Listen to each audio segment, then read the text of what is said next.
Welcome to the Salmon Runs YouTube. Enjoy the video. You begin by confirming essentials: your Discord email, current password, and any backup codes. Once done, open the device that had Google Authenticator or find the backup codes you saved. These are the fastest path. If you lost the phone, contact your carrier to confirm you control the number and prepare device serial or purchase proof. Make sure to disable no interrupt modes so you can receive SMS or calls. You may need them during the process. Next, go to Discord and choose the account recovery or two-factor support option. Start the request immediately.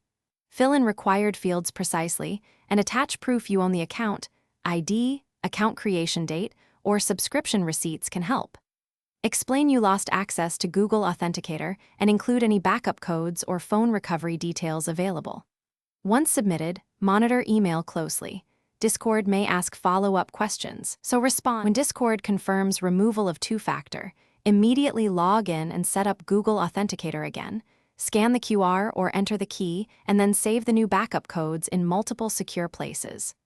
Once set, test a login to ensure codes work. If you hit a snag, recheck submitted proof and resubmit with clearer documentation or ask for escalation. If you still cannot regain access, use linked phone verification or request additional support evidence. Persistence and clear proof usually resolve the issue. Thanks for watching. Consider subscribing if we helped you.